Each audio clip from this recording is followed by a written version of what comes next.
અમદાવાદના સનાથલ વિસ્તારમાં થોડા સમય પહેલા જે ક્ષત્રિય સમાજના યુવકની હત્યા કરી નાખવામાં આવી હતી એ મામલામાં હવે પોલીસે આરોપીને ધડ દબોચ્યો છે। શું સમગ્ર મામલો તેના વિશે વિગતે ચર્ચા કરીશું। નમસ્કાર, હું છું પ્રથમ મોદી, આપ જોઈ રહ્યા છો નિર્ભય ન્યૂઝ। અમદાવાદમાં કાયદો વ્યવસ્થા કથળી રહી છે। આ વાત અત્યારે એટલે કહેવી પડી કેમ કે થોડા દિવસ પહેલા જે બનાવ સામે આવ્યો હતો જેમાં શહેરના સનાથલમાં ગત મોડી રાત્રે ખૂની ખેલ ખેલાયો। નજીવી બાબતે યુવકની હત્યા કરી દેતા સમગ્ર વિસ્તારમાં સનસનાટી મચી ગઈ હતી અને ઘટનાની જાણ થતાં જ ચાંગોદર પોલીસે તાત્કાલિક ઘટના સ્થળે પહોંચી અને હત્યાનો ગુનો નોંધીને કાર્યવાહી હાથ ધરી હતી। મળતી માહિતી પ્રમાણે મૃતક અને આરોપી રવિવારે સાંતેજ ખાતે એક લગ્ન પ્રસંગમાં ગયા હતા। તે દરમિયાન મૃતક દેવેન્દ્રસિંહ ચૌહાણે આરોપી ચેહર ઠાકોરને પોતાની થોડી દૂર ગાડી પાર્ક કરેલી ત્યાં સુધી લઈ જવા માટે કહ્યું। જોકે આરોપીએ ચેહરે ના પાડતા તેને ખોટું લાગ્યું અને આ વાતનું દુઃખ રાખીને દેવેન્દ્રએ લગ્ન પ્રસંગમાંથી ઘરે આવતા આરોપીના ઘરે ગયો અને ત્યાં બંને વચ્ચે ઝઘડો થતાં આરોપીએ દેવેન્દ્રસિંહને છરીના ઘા મારતા તેને ગંભીર ઈજા પહોંચી હતી અને આ ઘટનાને પગલે જ તેનું ત્યાં મોત નીપજી ગયું। હાલમાં આ મામલે પોલીસે આરોપીની ધરપકડ કરી લીધી છે। સૌ પહેલા તો આ મામલામાં પોલીસનું શું કહેવું છે તે સાંભળી લઈએ। ગઈકાલે અમદાવાદ ગ્રામ્ય જિલ્લાના ચાંગોદર પોલીસ સ્ટેશન વિસ્તારમાં રાતે આશરે 8 વાગ્યાના અરસામાં એક હત્યાનો બનાવ બનેલો છે। આ હત્યાના બનાવની સમગ્ર હકીકત એવી છે, સનાથલ ગામ ખાતે રહેતા દેવેન્દ્રસિંહ ચૌહાણ અને સનાથલ ગામમાં જ રહેતા ચેહર ઠાકોર અને ભરત ઠાકોર તેની સાથે તેમને સાંતેજ ગામ ખાતે બોલાચાલી થયેલી હતી અને ત્યારબાદ સાંજના સમયે ચેહર ઠાકોર છે તેણે દેવેન્દ્રસિંહ ચૌહાણને તે બોલાચાલી બાબતે સમાધાન કરવા માટે બોલાવેલ હતા અને દેવેન્દ્રસિંહ ચૌહાણ જે છે તેની સાથે તેના અન્ય 3 મિત્રોને લઈને સવારે જે બોલાચાલી થઈ હતી તે બાબતે સમાધાન કરવા ભરત ઠાકોરના ઘરે ગયેલ હતા અને આ ઘરે ગયા એ વખતે ચેહર ઠાકોર, તેના ભાઈ ભરત ઠાકોર, બંનેની પત્ની અને તેમના પિતા જે છે બાબુ ઠાકોર, આ પાંચેય એકસમ થઈને દેવેન્દ્ર ચૌહાણને શરીરના અલગ અલગ ભાગે છરીના ઘા મારીને હત્યા નિપજાવેલ છે। આ બનાવ બનતા તાત્કાલિક પોલીસને જાણ થતાં પોલીસ ઘટના સ્થળે પહોંચેલ અને ત્યારબાદ જે મરણ જનાર છે દેવેન્દ્રસિંહ ચૌહાણ તેના કાકાના દીકરા ભાઈ જીતેન્દ્રસિંહની ફરિયાદ લઈ 103 મુજબ ગુનો દાખલ કરેલો છે।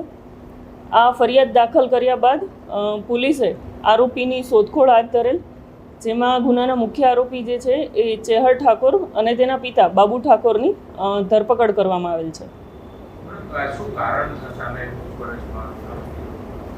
આ જે સમગ્ર બનાવ છે તે સવારે સાંતેજ એક લગ્ન પ્રસંગે ભરત ઠાકોર ગયેલ હતા અને દેવેન્દ્ર ચૌહાણ જે છે તેના મિત્ર કરણ ઠાકોર સાથે તે પણ એ લગ્ન પ્રસંગમાં ગયેલ હતા।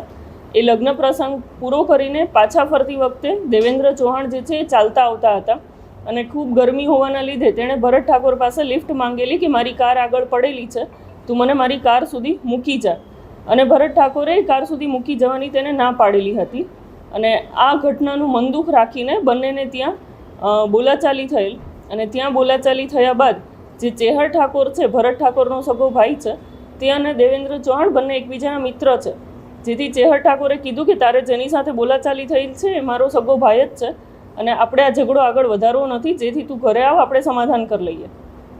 આ બનાવ બાબતે સમાધાન કરવા દેવેન્દ્ર ચૌહાણ જતા ત્યાં તેની હત્યા નિપજાવવામાં આવેલ છે। છરીના ઘા મારીને હત્યા કરવામાં આવેલ છે અને આ જે છરી છે એ પણ પોલીસે રિકવર કરેલી છે અને ચેહર ઠાકોર અને તેના પિતા બાબુ ઠાકોરની ધરપકડ કરવામાં આવેલી છે। હાલમાં ભરત ઠાકોર, જેની સાથે મુખ્ય બોલાચાલી સાંતેજ ખાતે થયેલ હતી, તે ભરત ઠાકોર અને તેના પત્ની જે છે ચેહર અને ભરતના પત્ની, તે બંને ટોટલ 3 આરોપીને હાલમાં તજવીજ ચાલુ છે અને પોલીસ તેની અલગ અલગ રીતે શોધખોળ કરી રહી છે।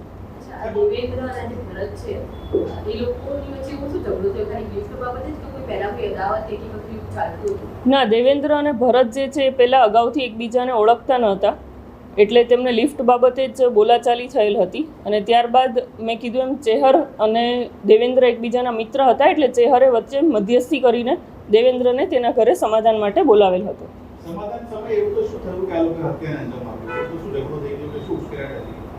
જ્યારે દેવેન્દ્ર અને તેના મિત્રો ત્યાં સમાધાન માટે ગયેલા તે વખતે તેને બોલાચાલી વધારે ઉગ્ર થયેલી અને સમાધાન ન થતાં તે ઘરમાં જે છરી પડી હતી તે હાથમાં લઈને ચેહર, તેના પિતા, તેના ભાઈ અને તે બંનેના પત્ની આ 5 જણાએ તેના ઉપર હુમલો કરેલો અને શરીરના અલગ અલગ ભાગે ઘા કરીને તેની હત્યા નિપજાવેલ છે. મૃતક કે આરોપીનું કોઈ ક્રિમિનલ હિસ્ટ્રી બેકગ્રાઉન્ડ ખરું? કામ ધંધો શું એ કામ ધંધો શું?